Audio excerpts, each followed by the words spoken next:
드리시겠습니다. 사랑이 많으신 하나님, 하나님의 크신 은혜로 대성의 셋째 날 말씀의 자리로 인도해 주심에 너무나 감사드립니다. 이 시간 찬양으로 먼저 마음 문을 열리고 말씀으로 성령 충만되는 시간이 되기를 원합니다. 보잘것없는 저희들을 택하셔서 구독사 완성의 일꾼으로 삼아주신 하나님, 하나님의 깊으신 생각과 계획을 믿고 깨달아 우리들이 한마음 한뜻으로 나아가게 하여 주시옵소서. 이 시간 찬양으로 하나님께 나아갑니다. 찬양 가운데 함께 하여 주시옵소서. 홀로 영광 받으실 줄 믿사오며 예수님의 이름으로 기도드립니다. 아멘.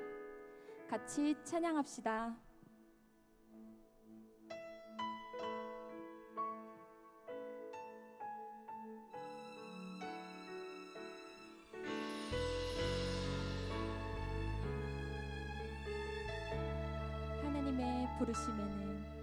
하나님의 부르심에는 후회하심이 없네. 내가 이 자리에 선 것도 주의 부르심이라. 하나님의 부르심에는 결코 실수가 없네. 나를 부르신 하나님의 신실하심을 믿네. 날 부르신 뜻 내 생각보다 크고, 날 향한 계획 나의 지혜로 증명 못하나. 가장 좋은 길로, 가장 완전한 길로 오늘도 날 이끄신 믿네. 한 번 더 찬양 드리시겠습니다. 하나님의 부르심에는 후회하심이 없네. 내가 이 자리에 선 것도 주의 부르심이라. 하나님의 부르심에는 결코 실수가 없네. 나를 부르신 하나님의 신실하심을 믿네. 작은 나를 부르신 뜻을, 작은 나를 부르신 뜻을 나는 알 수 없지만, 오직 상사와 순종으로 주의 길을 가리라. 때론 내가 연약해져도 주님 날 도우시니. 주의 놀라운 그 나는 믿으며 살리. 날 부르신 뜻 내 생각보다 크고, 날 향한 계획 나의 지혜로 증명 못하나. 가장 좋은 길로, 가장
지혜로 증명 못하나 가장 좋은 길로 가장 완전한 길로 오늘도 날 이끄십니네.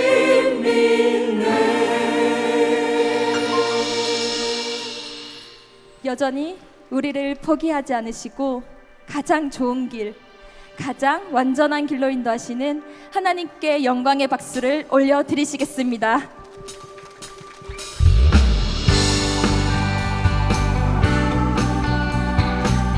우리 마음에 찾아오시는 예수 그리스도를 찬양합시다. 주 예수 내 맘에, 주 예수 내 맘에 들어와 계시누 떠나여 새 사랑 되고 내가 늘 바라던 전빛을 찾음도 주 예수 내 맘에 이제 주 오시. 예수, 주 예수 내 맘에 들어와 계시누 강력내 행실을 끊고 머리털보다도 더 많던 내 죄가 눈보다 더 희어졌네. 주 예수 내 맘에 오시. 주 예수 내 맘에 오시. 우리 뜻 내 맘에 기쁨이 넘치는 주 예수 내 맘에 오시. 내 맘의 소망을, 내 맘의 소망을 든든히 다짐을 주 예수 내 맘에 오시. 의심의 구름이 사라져버림도 주 예수 내 맘에 오시. 사랑의 웃지마, 웃지만 골짜기 가다가 밝은 빛 고려히 보고 저 멀리 하늘 문 환하게 보임도 주 예수 내 맘에 오시. 주 예수 내 맘에 오시. 주 예수 내 맘에 이 오시. 시간 찾아와 계신 줄 믿습니다. 내 맘에 기쁨이 넘치는 주 예수 내 맘에 오시. 주 예수, 주 예수 내 맘에 오시. 주 예수 내 맘에 오시. 내 맘에 기쁨이 넘치는 주 예수 내 맘에 오시.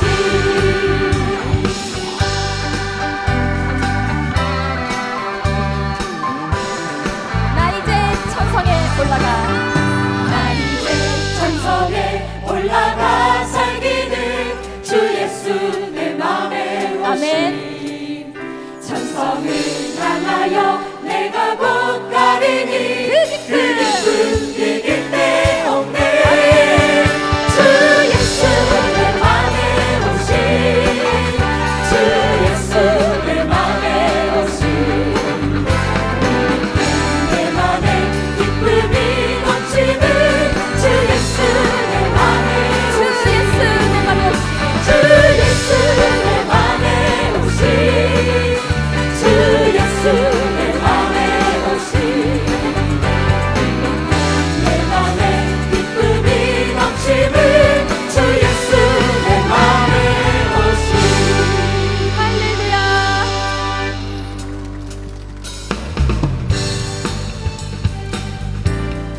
날마다 크신 하나님을 찬송하며 나아갑시다.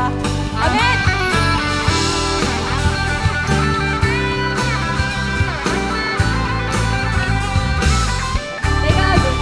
내가 매일 기쁘게 순례의 길 행함은 주의 팔이 나를 안보하니요. 내가 주의 큰 복을 받는 참된 비결을 주의 영이 함께하니라. 성령이 계시네.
드리시겠습니다.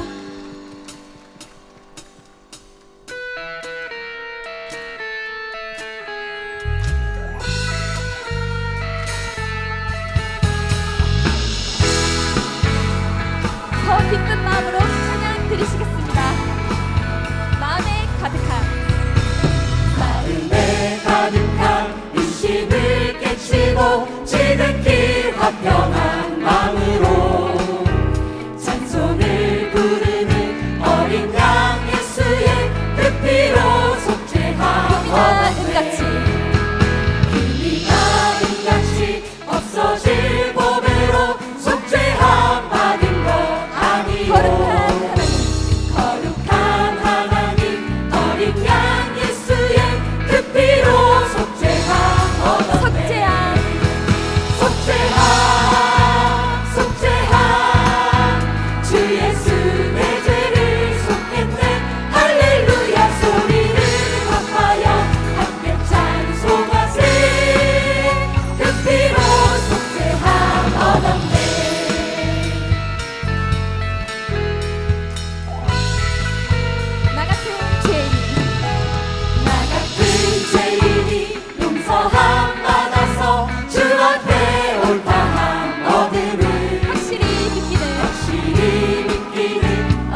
천국에 들려 올라갈 때까지 주와 같이 걷겠네.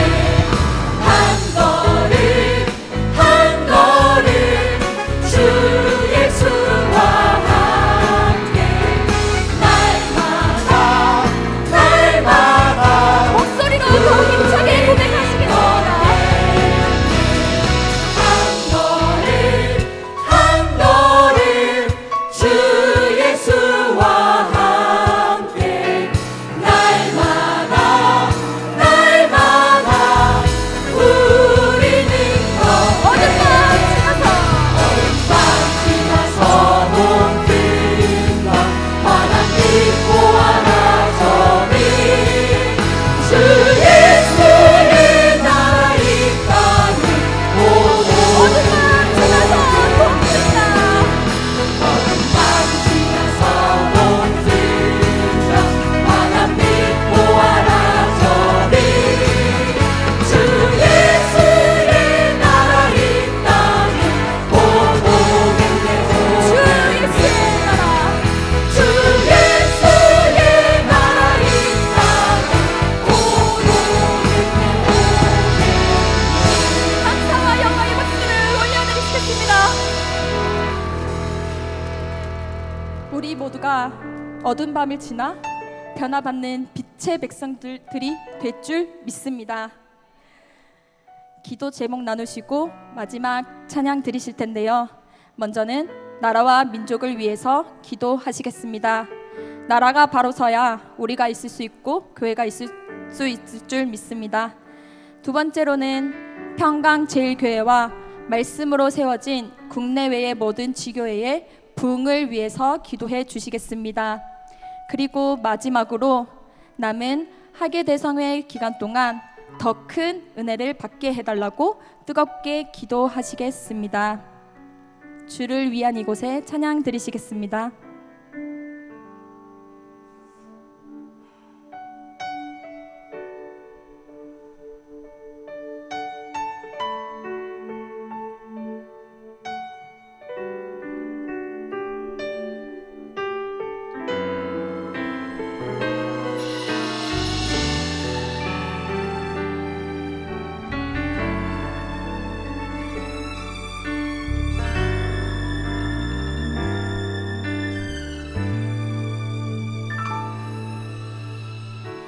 주를 위한 이곳에 예배하는 자들 중에 그가 찾는 이 없어 주님께서 슬퍼하시네.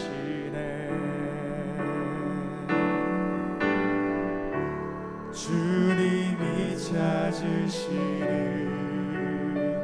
그 한 사람 그의 배자 내가 그 사람 되기 간절히 주께 예배하네. 주님께로 이곳에 서 있네. 주임제에 엎드려 절하네. 그 어느 것도 난 필요 없네. 주님만 경배해. 주 은혜로 이곳에 서 있네. 주임제에 엎드려 절하네. 그 어느 것도 난 필요 없네. 주님만 경배해. 다 같이 찬양 드리시겠습니다. 주를 위한 이곳에 예배하는 자들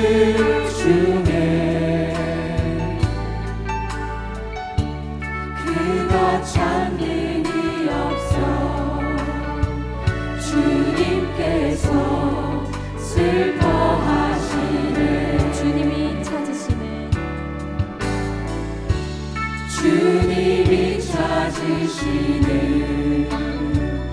그 한 사람 그의 배자 내가 그 사람 되길 내가 그 사람 되기 간절히 주께 예배하네 주 은혜로 주 은혜로 이곳에 서 있네 이곳에 서 있네 주 임재에 엎드려 절하네 그 어느 것도 난 필요 없네 주님만 경배해 주 은혜로 이곳에 서 있네 주 임재에 엎드려 절하네 그 어느 것도 난 필요 없네 주님만 소리 높여 찬양 드리시겠습니다. 주 은혜로 이곳에 서 있네 주 임재에 엎드려 절하네 그 어느 것도 난 필요 없네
존귀하신 아버지 하나님 감사드립니다. 이렇게 여주하계 대성회를 세 번째 날을 맞게 인도하여 주시고 저희들 아침부터 저녁까지 하나님 아버지의 말씀으로 하루를 꽉 채울 수 있도록 또 우리의 먹고 마심과 잠자는 모든 것이 하나님 아버지의 은혜 안에서 이루어질 수 있도록 인도해 주심에 너무나도 감사를 드립니다. 이렇게 구속사의 말씀을 저희들에게 허락하여 주셨고 또 그 말씀을 우리 구속사 다음 세대에게 전수해야 하는 이 귀중한 이때에 저희들 구다스를 통하여서 하나님의 말씀을 우리 자녀들과 또 신앙의 후배들에게 전할 때에 그들의 입술을 통해서 나가는 모든 말씀 하나하나가 아버지께서 홀로 영광 받아주시고 기뻐하여 주시는 모습이 될 수 있도록 이 시간 함께하여 주시옵소서. 우리 평강제일교회 성도 모두 또 청년부터 주일학교 어린 아이들에게까지 하나님의 아버지의 말씀으로 영력과 실력과 방력으로서 저희들을 키워주시고 다시 한번 인도하여 주실 때에 우리 평강제일교회와 또 국내의 모든 지교회 또 해외에 있는 모든 하나님 말씀을 믿기로 작정된 모든 자들에게까지 이루어질 수 있도록 역사하여 주시옵소서. 하나님 아버지, 이제 구다스 두 번째 시간을 시작하는 가운데 있습니다. 구다스 참가하는 우리 청년들과 또 아버지의 귀한 자녀들 기억하여 주시고 담대한 입술로 하나님 아버지의 말씀을 전할 수 있도록 역사하여 주시옵소서. 모든 시간도 하나님 아버지께 맡기오며 존귀하신 예수님의 이름 받들어서 간절히 감사 기도드리옵나이다. 아멘. 네, 할렐루야. 네, 저희 어제 구다스 첫 번째 시간을 하고 이제 두 번째 날이 밝았는데요. 오늘 기대가 되실까요? 네, 저도 준비하면서 두 번째 날 또한 엄청난 은혜가 예비됐구나라고 생각했는데요. 오늘 또 진행자가 한 명 또 바뀌었습니다. 네, 저는 어제 소개한 대로 평강제일교회 선교사 박명희고 2일차 구다스 사회를 맡게 된 헵시바 이또래 이혜미입니다. 큰 박수 부탁드리겠습니다.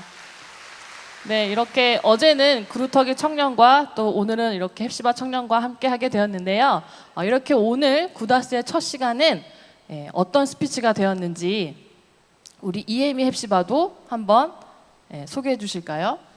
오늘 구속사 다음 세대는 이은혜 헵시바와 대구 산성교회 김재민 고등부의 스피치가 있습니다. 오늘 구다스 첫 번째 순서는 이은혜 헵시바가 준비했는데요. 헵시바 담당 전도사님께서 앞으로 우리가 해야 할 일은 말씀을 전하는 일이라는 말이 마음에 와닿아 이번 구다스를 준비했다고 합니다. 네, 이은혜 헵시바가 준비한 말씀은 이 성막과 관련된 말씀인데요.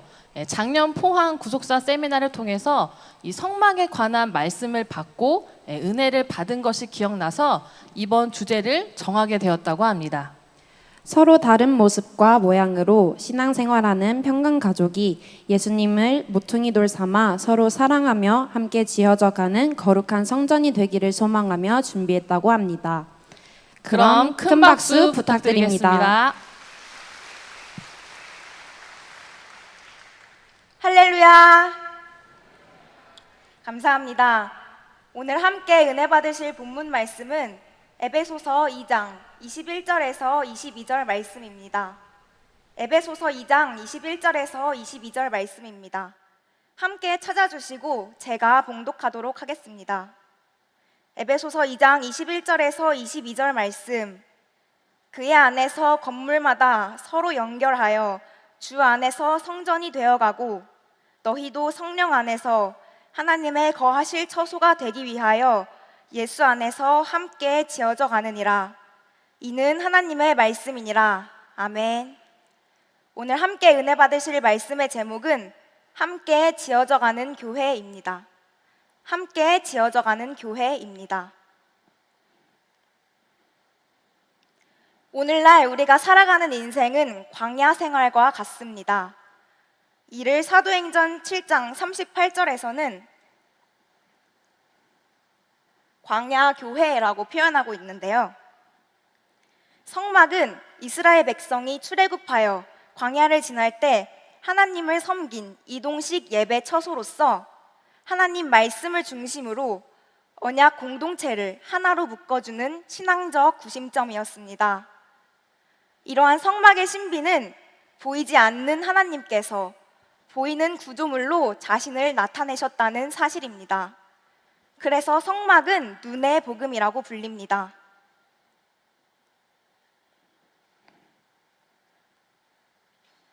하나님께서 임재해 주셨던 성막은 예수 그리스도에 대한 완벽한 모형이었습니다. 이러한 신비가 최절정에 이른 사건이 바로 예수 그리스도의 성육신입니다.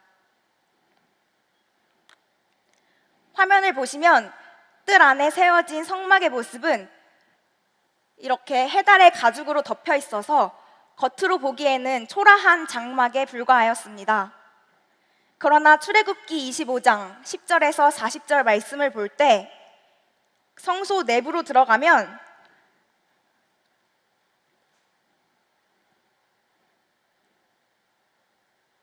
모든 것이 찬란하게 빛나는 정금으로 되어 있었습니다. 이러한 성막의 모습은 예수 그리스도를 바라보게 합니다. 이사야 53장 2절에서는 사람의 몸을 입고 이 땅에 오신 예수님의 겉모습이 고운 모양도 없고 풍채도 없고 우리의 보기에 흠모할 만한 아름다운 것이 없다고 예언하고 있습니다. 그러나 그 속에는 아버지의 독생자의 영광이 충만하게 빛나고 있었습니다. 이렇게 초라한 성막의 겉모습은 예수님의 인성을, 그 속의 화려한 모습은 예수님의 신성을 나타내고 있습니다. 오늘 이 시간에는 성막의 동쪽 문에서부터 지성소에 이르기까지 그 속에 있는 성물들을 통하여서 더욱 자세히 살펴보도록 하겠습니다.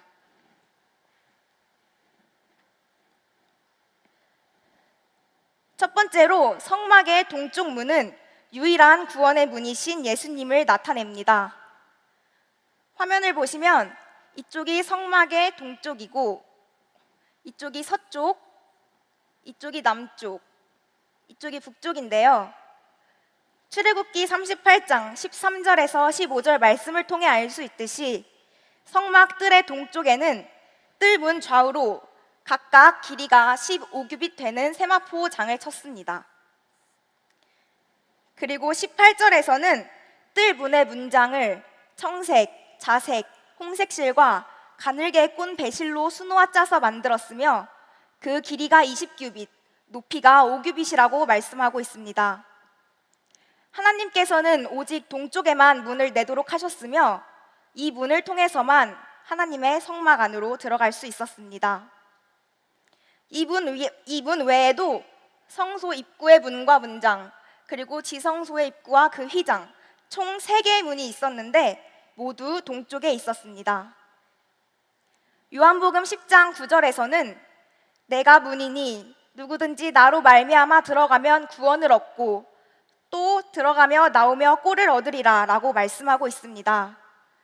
동쪽은 해가 뜨는 곳으로 의의 태양이신 예수 그리스도를 통해 전 인류에게 구원의 문이 열릴 것을 예표합니다. 두 번째로 번제단은 십자가에서 희생제물이 되어 영원한 속죄를 이루신 예수님을 예표합니다. 성막 문을 들어서면 맨 처음 보이는 것이 바로 이 희생 제사를 드리는 번제단입니다. 번제단의 위치는 하나님을 만나기 위해서는 죄 문제를 필히 해결받아야 한다는 것을 알려줍니다.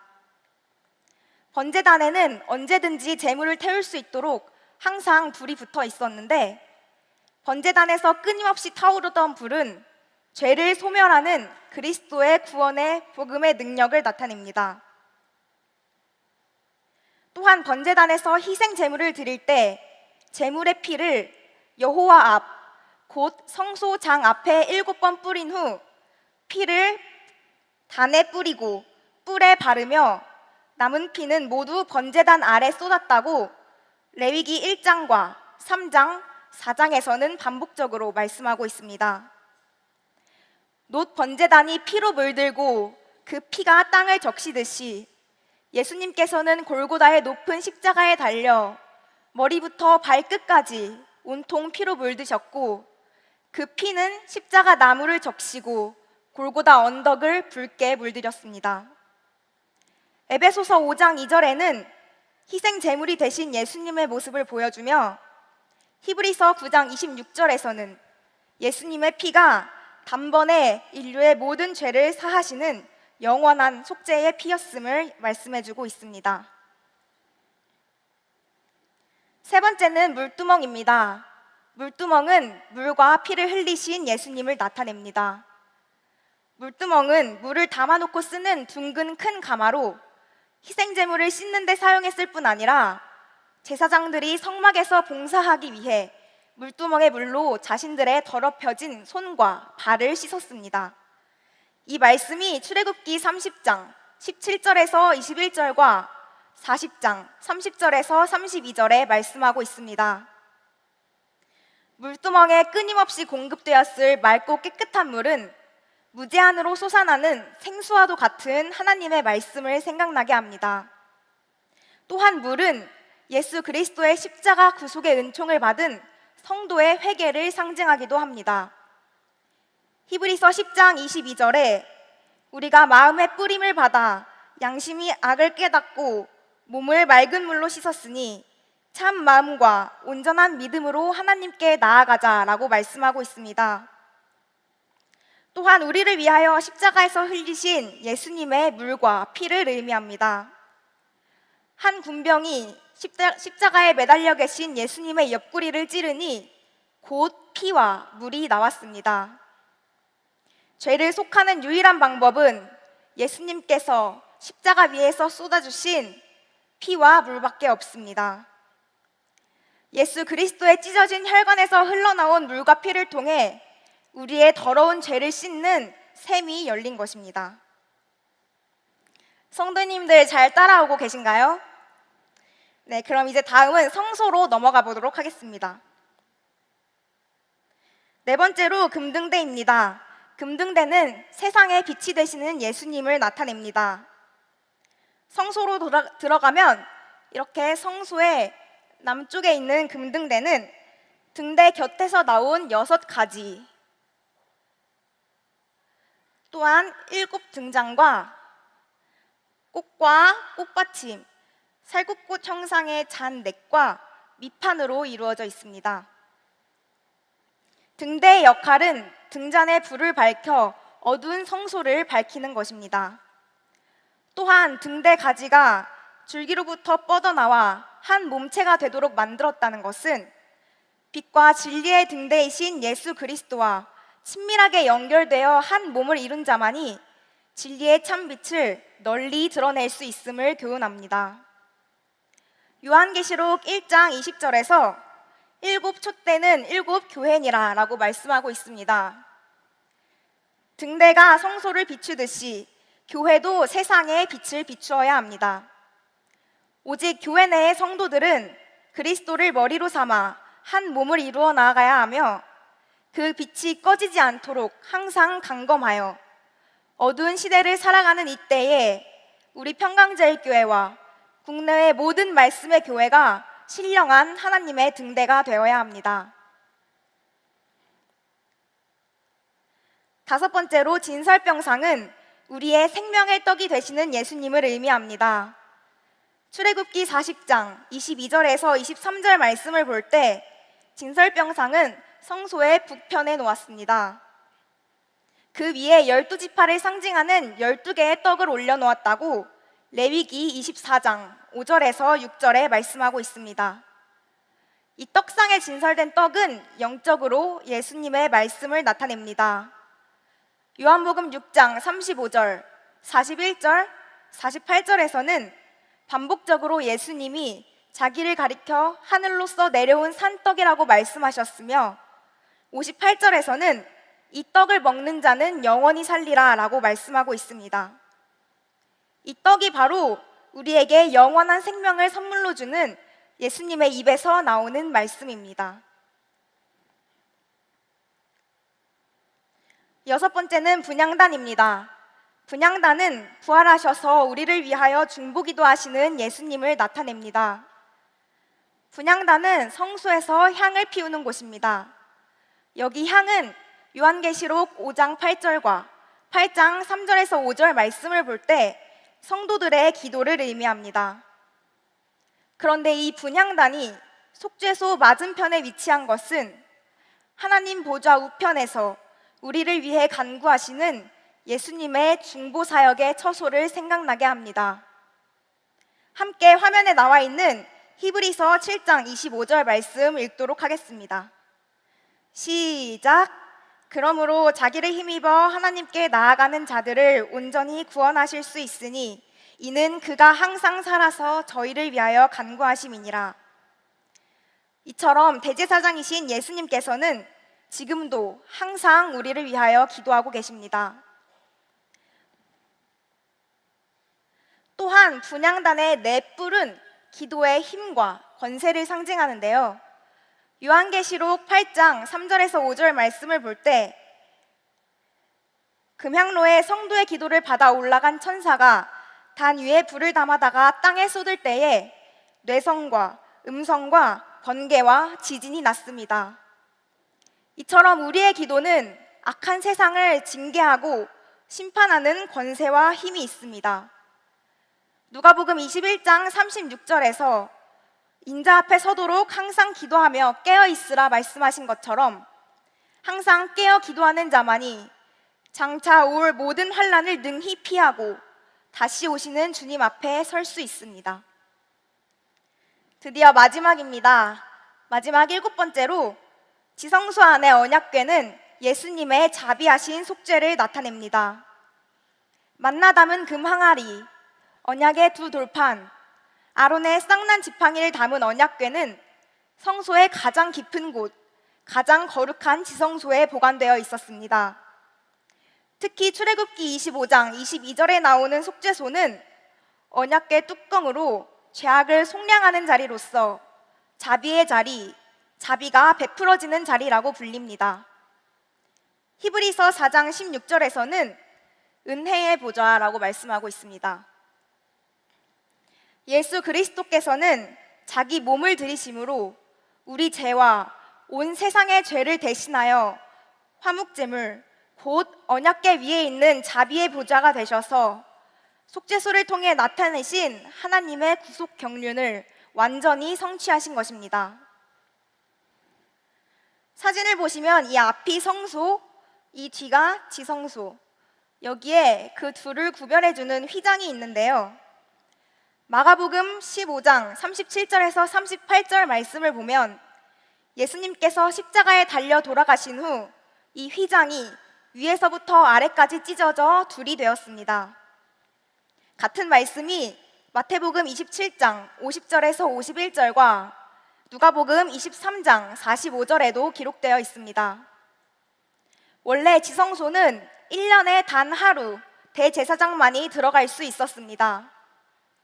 그런데 예수님께서 친히 그 몸을 희생하여 주심으로 우리에게 속죄의 길이 열리고 이제 우리도 지성소로 나아갈 수 있게 된 것입니다. 결론적으로 성막은 교회를 예표합니다. 성막은 교회를 예표합니다. 거룩하게 구별된 성막은 하나님을 만나고 제사를 드리는 곳이었습니다.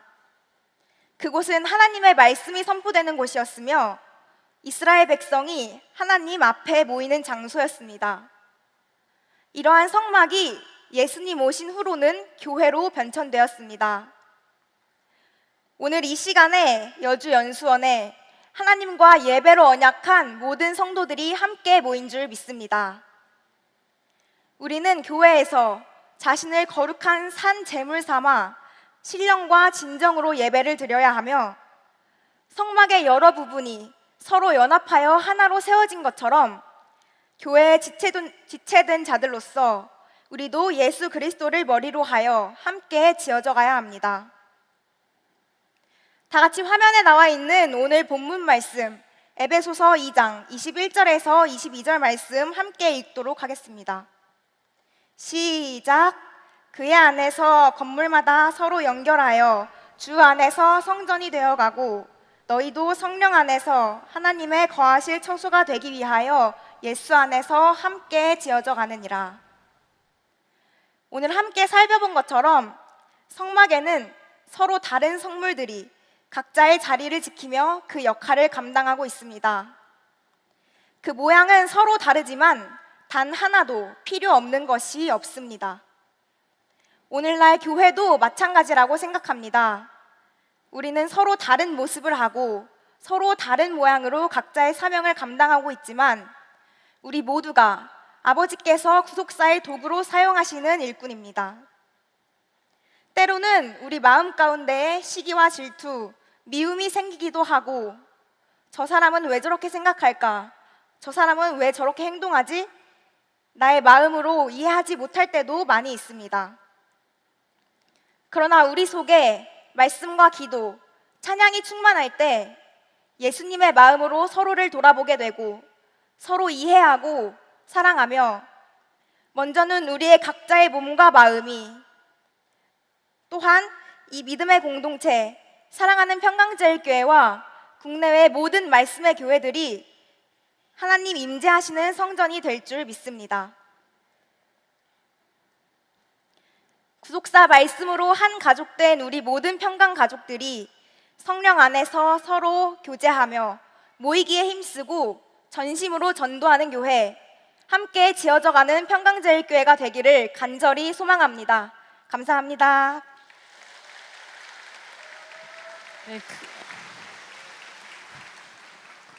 네, 다시 한번 큰 박수로 큰 박수 부탁드리겠습니다. 굉장히 똑부러지죠. 네, 개인적으로 참 탐나는 청년입니다. 자, 이렇게 똑부러지게 준비해준 우리 이은혜 햅시바는요, 이번 구다스를 준비하면서 열방이 구속사 말씀을 들고 달려 나올 때에 앞장서서 말씀을 전하는 말씀의 실력자로 성장하기를 다짐했다고 합니다. 이은혜 햅시바의 이 고백처럼 저희 청년들이 말씀 위에 굳게 서서 말씀의 실력자들로 자라날 수 있도록 기도 부탁드립니다. 네, 오늘의 구다스 두 번째 이제 마지막 순서를 기다리고 있는데요. 마지막으로 이 구다스를 준비한 김재민 고등부는 현재 대구 산성교회에서 신앙생활을 하고 있는 고등부입니다. 김재민 고등부는 신앙 전수에 대해 고민이 많던 중 때마침 담당 전도사님의 설교의 은혜를 받아 하나님께서 어떻게 한 세대에서 다음 세대로 신앙을 이어가도록 이끄셨는지 나누고 싶었다고 합니다. 네, 이번 강의를 통해서 우리 김재민 고등부는 부모와 자식의 신앙의 연합이라는 메시지를 꼭 전하고 싶었다고 하는데요. 이 신앙은 단절이 아니라 반드시 전수되어야 하는 하나님의 사명이며 이 믿음 안에서의 연합을 통해 이루어질 수 있다는 믿음을 가지고 준비했다고 합니다. 네, 또 구다스는 단순한 스피치가 아니라 하나님의 말씀을 선포하는 영적인 사명이라고 생각했다고 말해주었는데요. 부족하지만 말씀을 삶으로 살아내며 배운 것들을 진실되게 전하며 하나님께 영광 돌리는 마음으로 최선을 다한다고 하니 격려의 큰 박수 부탁드립니다.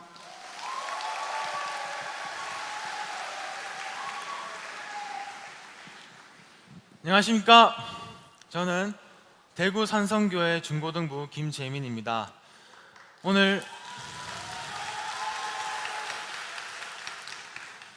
오늘 하나님께서 허락해 주신 이 귀한 이 시간을 빌려 구속사 시리즈 4권에 있는 남유다 열왕들의 신앙 전수에 관한 내용과 창세기 18장 19절 말씀, 22장 8절 말씀을 통하여서 남유다 열왕들의 신앙 전수를 통해 본 구속 경륜이란 제목으로 하나님의 말씀을 나누고자 합니다. 먼저 본문 말씀 봉독하도록 하겠습니다. 창세기 18장 19절입니다. 내가 그로 그 자식과 권속에게 명하여 여호와의 도를 지켜 의와 공도를 행하게 하려고 그를 택하였나니 이는 나 여호와가 아브라함에게 대하여 말한 일을 이루려 함이니라. 22장 8절 말씀입니다. 아브라함이 가로되 아들아 번제할 어린 양은 하나님이 자기를 위하여 친히 준비하시리라 하고 두 사람이 함께 나아가서 이는 하나님의 말씀이니라. 아멘. 하나님은 우리에게 신앙 전수의 사명을 주셨습니다.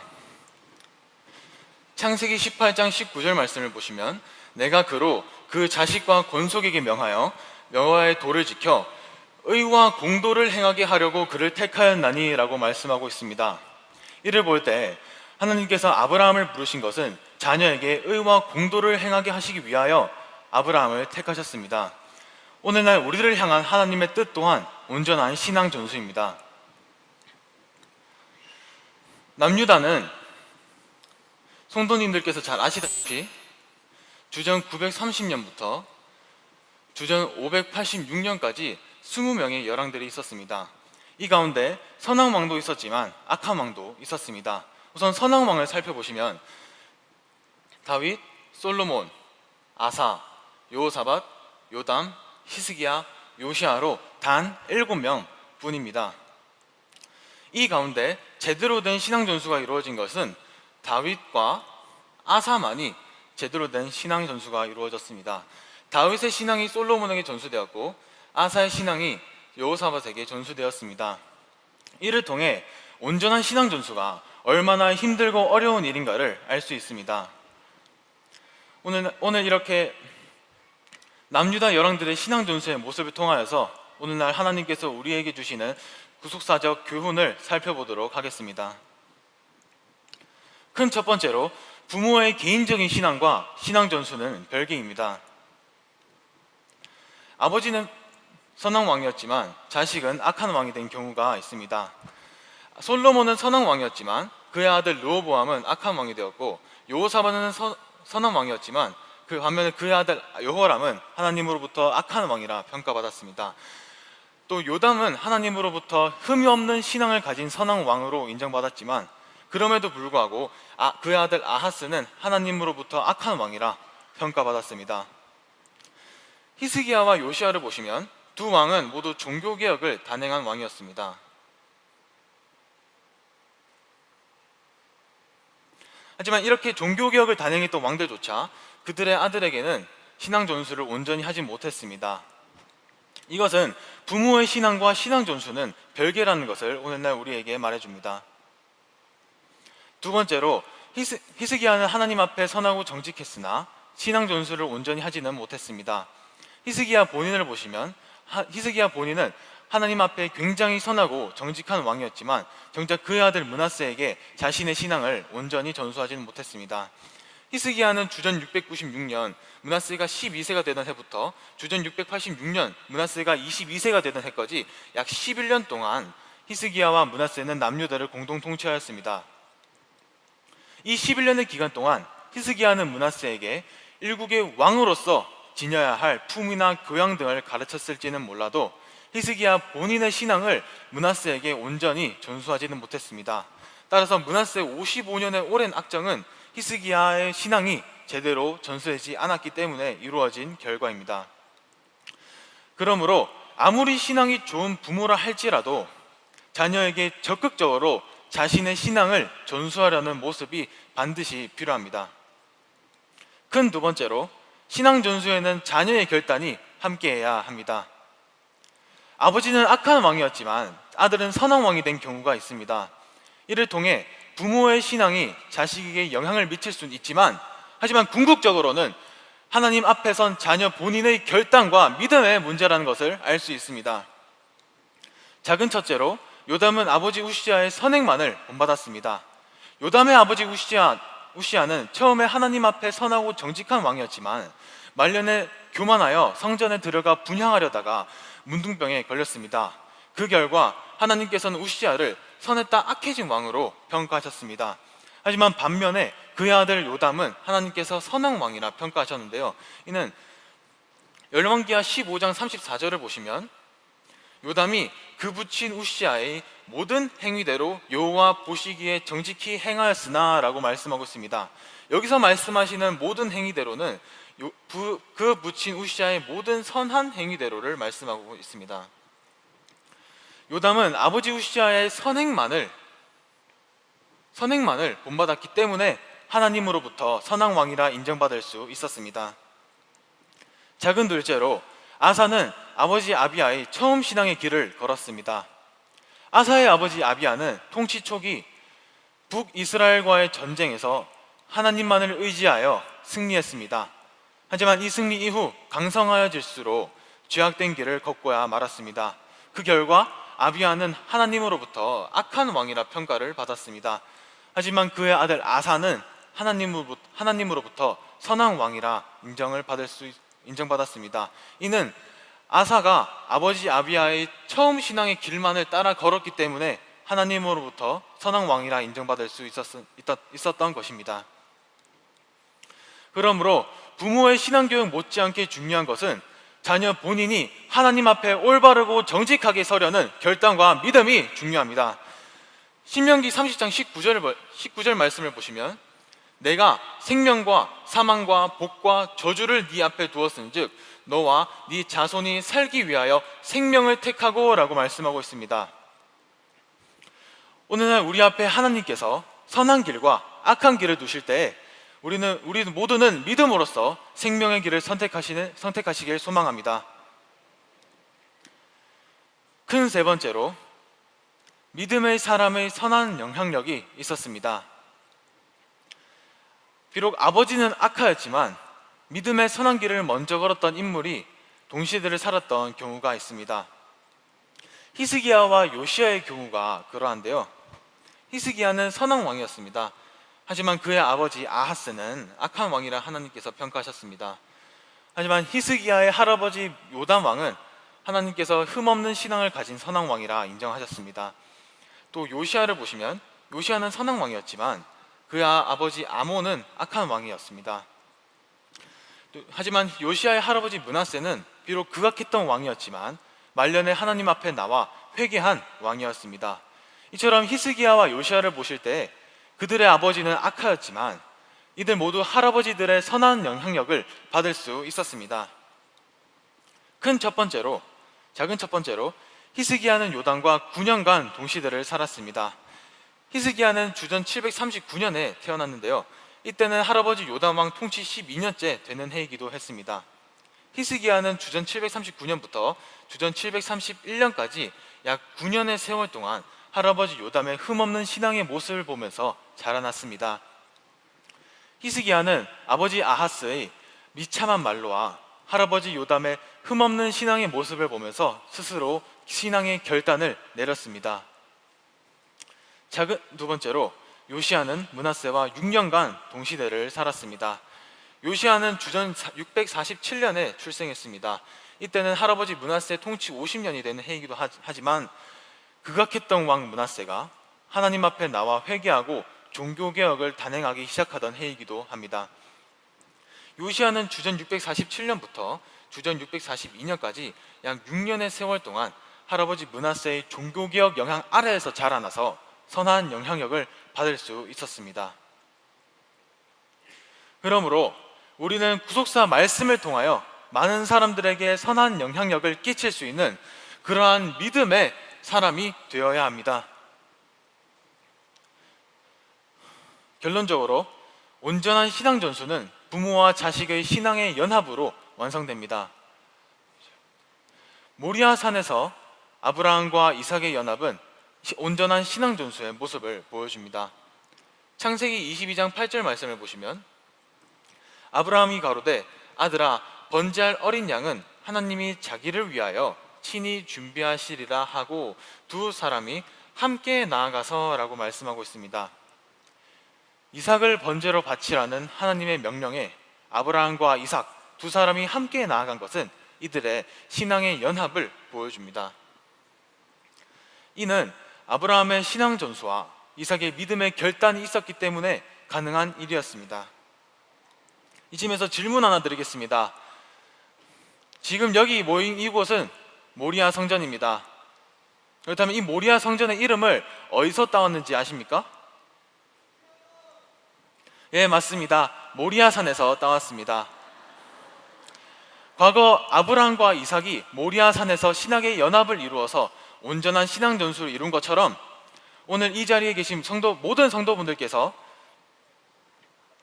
신앙의 연합을 이루고 온전한 신앙 전수를 이루시길 소망합니다. 그러므로 우리는 하나님의 사람을 통한 구속사 말씀의 신앙 전수의 터 위에서 신앙의 결단을 내리고 구속사 완성의 아름다운 열매를 맺어야 합니다. 오늘 우리는 박아브라함 목사님을 통하여 경건한 신앙의 모습을 보고 듣고 배웠습니다. 또 구속사 말씀을 통하여 우리가 걸어야 할 신앙의 정로 또한 배웠습니다. 그렇다면 오늘날 우리에게 필요한 것은 무엇일까요? 바로 신앙의 결단이 오늘날 우리에게는 반드시 필요합니다. 우리가 이삭과 같은 신앙의 결단과 하나님의 사람을 통한 신앙 전수를 인해 신앙의 연합을 이루고 그로 인해 온전한 신앙 전수의 열매들을 맺을 때 그때에 비로소 구속사 말씀이 영원한 복음으로 선포받고 인정받는 역사가 있을 줄 믿습니다. 아멘.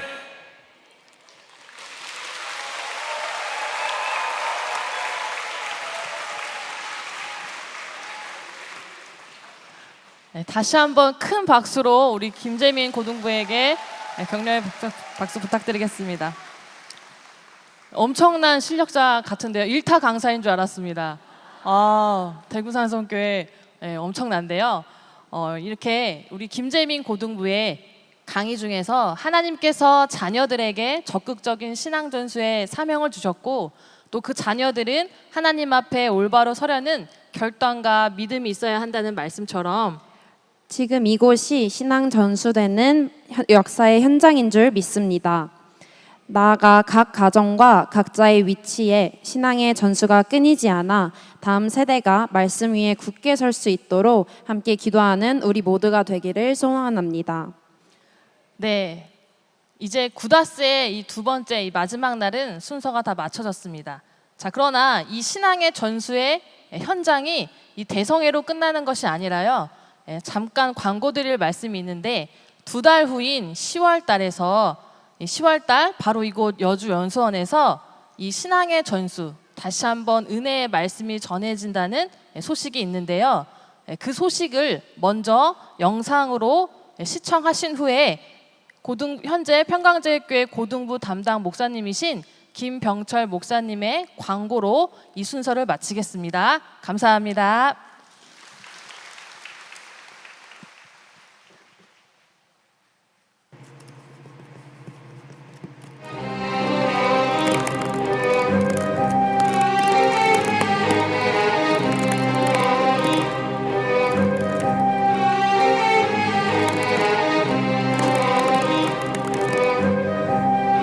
현대의 10대들을 유혹하는 3가지 최첨단 전략. 첫째, 디지털 중독의 축복. 뉴스도 짧고 기도도 짧고 진실보단 밈이 중요하니까 하나님의 뜻보단 좋아요 수에 더 마음이 흔들리지. 둘째, 자기 표현이라는 이름의 정체성 놀이. 믿음도 네 기분 따라 유동적일 수 있어 결국 진리는 다 상대적이라고 착각하게 만드는 게 목표. 셋째, 튼튼한 무신론 세뇌. 교회는 좀 올드하지 않아? 이런 말들이 마치 자연스러운 생각처럼 퍼지게 해. 그래, 좀 무섭지.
안녕하세요. 저 고등부를 맡고 있는 김병철 목사입니다.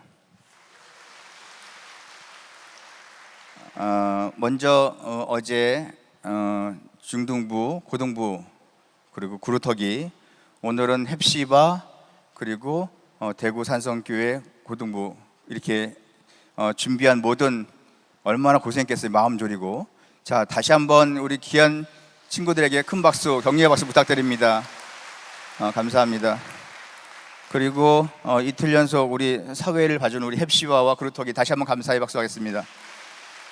감사합니다. 그 어제로부터 구다스 오늘까지 했습니다. 중등부 고등부를 위한 이것이 그냥 저희들이 아까 연설도 있지만은 그냥 저희들이 스피치하는 것이 끝나는 것이 아니라 여러분 요즘은 정말 청소년들이 많은 고민을 안고 삽니다. 나는 누군가, 나는 무엇을 위해 사는가, 내가 정말 하나님을 믿어야 되는가 하는 시대에 살고 있습니다. 그 정체성을 잃고 있습니다. 그래서 이렇게 어려운 때에 저희가 오늘 이 여주연수원에서 수련회를 하는 이 시점에서도 중등부는 잘 모르겠습니다. 그러나 고등부는 이 연수원 학예대성에 오고 싶지 않은 친구들도 있었습니다. 그러나 제가 강조한 것은 설교 시간에 이 대성회에 참석하는 그 자체가 신앙의 전수다. 너희들은 분명히 참석해야 된다라는 강력함도 있었고요. 우리 선생님들의 권면도 있었고 해서 이곳에 참석한 모든 중고등부 학생들은 전 대단하다고 봅니다. 그래서 부모의 신앙이 자녀에까지 이어진 신앙 전수라고 믿고요. 그래서 저희가 이제 다시 한번 지금 여러분 주일날 왜 안 나오니? 그러면 학원을 갑니다. 수련회 왜 안 나오니? 그럼 학원 가야 돼요. 지금 이런 상황까지 왔습니다. 저희 때는 나 때는 말이야 이겁니다. 저희 때는 정말 수련회에 안 오면 죽는 줄 알았습니다. 그래서 직장 다니면서 저도 아는 분 병원에 가서 일부러 가짜 기부스를 했습니다. 이렇게. 그리고 수련회 참석하기 위해서 회사에 가서 제가 이만큼 다쳐가지고 일주일 동안 쉬어야 되겠습니다 했더니 그게 거짓말이 들통이 났어요. 그래서 회사에서 잘린 적도 있습니다. 아무튼 그렇게 잘리다 보니 제가 목사가 됐습니다. 아무튼 감사합니다. 그래서 저희가 이 여주연수원에서 이제 10월 9일부터 11일까지가 그 추석 연휴 중입니다. 가정에서 부탁입니다. 여러분 가정에서 월화수 가정에서 행사 지내시고요. 아이들은 중고등부 학생들은 목금토를 보내주시기 바랍니다. 여러분 여기 여주에 또 여주야? 이렇게 하시는 분도 많습니다. 고등부도 그런 친구도 있습니다. 또 여주입니다. 그러나 여기가 여주 맞아? 라고 할 만큼 대변혁을 일으킬 겁니다. 그동안 여주라고 생각했던 것 제로로 하고 정말 새로운 이곳이 여주인가 할 정도의 분위기를 만들 겁니다. 그리고 중요한 것은 교회 재정으로 하는 행사가 아닙니다. 두 분의 성도님께서 자원에 서서 주신 자금으로 저희들의 교회의 자금을 일절 받지 않고 모든 것을 재능 기부로 하고 있습니다. 저희들이 초빙하는 모든 강사분들 다 무보수로 하고 있는 것을 원칙으로 삼고 있습니다. 그래서 중고등부 전도사님을 비롯해서 선생님들의 TF팀을 짜서 정말 이번은 제대로 한번 준비해보자. 근데 이런 모든 행사가요 갑작스럽게 된 것이 아니라 사실은 중등부에서 3, 4년 전부터 이렇게 행사를 하면 좋겠다는 그것이 올해야 비로소 이루어졌습니다. 여러분 꼭 기도해 주시고요. 그래서 최적화된 TF팀을 짜서 그리고 외국에서 미국에서 행사 전문가로서 기획하고 진행하고 실행하는 그분도 제가 초빙을 했습니다. 그래서 정말 행사는 어떻게 해야 되는 것이 아이들의 마음을 어떻게 움직여야 되는 것을 저희들이 눈으로 보고 실감나게 체험을 해서 내가 정말 교회 다녀야 되겠다는 마음의 각오와 결심을 갖게 하게끔 최선을 다할 겁니다. 그래서 내가 이렇게 누려도 되나 할 정도의 행사를 만들려고 합니다. 식사 무료입니다. 간식 24시간 비치해 놓고 언제든지 먹을 수 있도록 할 겁니다. 티셔츠 무료입니다. 모든 것이 무료입니다. 그 학생들은 그냥 참석만 하면 됩니다. 그리고 강사진은 중고등부 학생들이 듣지 못했던 저희 교육자든 중고등부 교육자들은 싹 빠집니다.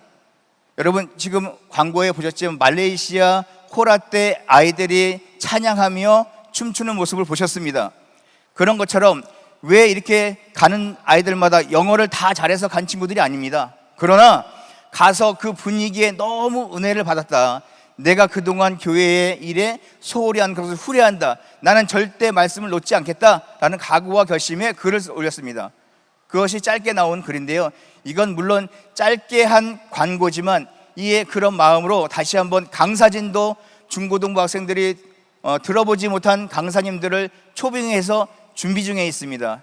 여러분, 개혁도 새로운 사람이 나와야 개혁이 됩니다. 그렇죠? 그런 것처럼 우리 강사진들도 믿고 보내주시면 반드시 우리 학생들의 마음에 나는 어떻게 살아야 되는 것인가, 하나님은 뜻은 무엇인가를 다시 한번 깨달을 수 있는 좋은 기회가 된다고 확신합니다. 여러분, 가정마다 저희 학생이, 저희 애가 중등부인데, 저희 애가 고등부인데 교회를 안 나갑니다 하는 친구들이 너무나 많습니다. 여러분, 자녀들한테 꼭 권면해 주시고, 권면하시기 전에 원로 목사님이 이런 말씀하셨습니다. 내 자녀에게 무슨 바른 말을 전하기 위해서는 기도하고 하면 그 기도가 자녀의 마음에 쑥 들어가서 그 자녀의 마음이 움직인다, 이렇게 말씀하셨습니다. 그 말씀을 믿고 그동안 교회에 나오지 못했던, 교회에 나오지 않았던 그 친구들에게 기도하고 전해주심으로 어떻게든 보내주십시오. 저희도 어렸을 때 믿음으로 나온 게 아닙니다. 중고등부 때는 친구가 좋아 나오고 분위기가 좋아 나오고 찬양이 좋아서 나와서 이렇게 장성해서 저와 여러분들이 지금 이곳에 있습니다. 마찬가지로 여러분 권면해서 보내주시면 정말 책임지고 저희들이 기도하고 준비하면서 반드시 승리적인, 교회에 나오지 않으면 안 되겠다는 각오와 결심을 만들도록 최선을 다할 것입니다. 믿고 도와주시고, 그래서 많은 재능 기부가 필요합니다. 저희들이 부탁드릴 때 구루턱이나 햅시바, 그리고 중고등부 우리 어머님들한테 저희들이 부탁할 때 꼭 많이 참석하셔서 그 아이들을 위해서 정말 스텝이 되어주셔서 도와주시면 대단히 감사하겠습니다. 그래서 저희 목표는 공문을 다 보냈습니다. 주교회마다. 저희 목표는 현재 100명입니다. 그러나 여러분의 열정과 기도가 더해진다면 100명 아니라 그 이상을 목표로 해도 저희들은 책임지고, 정말 내가 이 땅에 있어서 이렇게 누려도 되나 싶을 정도의 상황을 만들어서 정말 친구가 되고 하나님 말씀 앞에 다시 한번 서서 내가 어떻게 살아야 될 것인가에 확실한 정체성을 심을 수 있도록 최선을 다할 것입니다. 책임지고 네, 책임을 지고 올해 방학한 우리 친구들을 반드시 보내주셔서, 여러분 지금 우리 학생들은요 위기 중에 위기에 있습니다. 교회를 이끌어 나갈 그 학생들이 위기 중에 위기에 있습니다. 여러분 진짜 책임감을 느끼시고 자기 자녀를, 우리 보세요. 우리 부모님들의 가장 큰 소망이 자녀 잘 되는 것이 가장 큰 소망입니다. 그렇죠? 그런데 다 괜찮은데 목사님 우리 자녀가 교회 안 나와요. 이것이 신방 때 공통적인 기도 제목입니다. 여러분 꼭 기도하시고 자녀들에게 권면하셔서 다 나올 수 있도록 부탁을 드립니다. 그러면 저희가 최선을 다해서 노력하겠습니다. 그리고 반드시 기도해 주시고, 또 마음이 가시는 분은 또 최선을 다해서 물심양면으로 도와주시면 감사하겠습니다. 그리고 또 궁금한 점 있으면 저희 중고등부 교육자님들한테 문의를 해주시면 더 자세한 내용을 알 수 있습니다. 그래서 지금 뭐 우리 동영상은 대단히 짧게 했지만 여러분 이거는 일부러 짧게 했습니다. 궁금증을 유발하기 위해서. 저희들 책임지고 열심히 하도록 하겠습니다. 됐습니다. 자, 주기도문하고 모든 구다스 행사 마치겠습니다. 하늘에 계신 우리 아버지여, 이름이 거룩히 여김을 받으시오며 나라의 마옵시며 뜻이 하늘에서 이룬 것 같이 땅에서 이루어지이다. 오늘날 우리에게 일용할 양식을 줍시고, 우리가 우리에게 죄 지은 자를 사하신 것 같이 우리의 죄를 사하여 줍시고, 우리를 시험에 들지 말게 하옵시고 다만 악에서 구하옵소서. 대개 나라와 권세와 영광이 아버지께 영원히 싸움나이다. 아멘. 하나님 영광의 박수 하겠습니다. 감사합니다. 자, 5분만 휴식하겠습니다. 5분 휴식하고 다음 행사 진행하겠습니다. 감사합니다.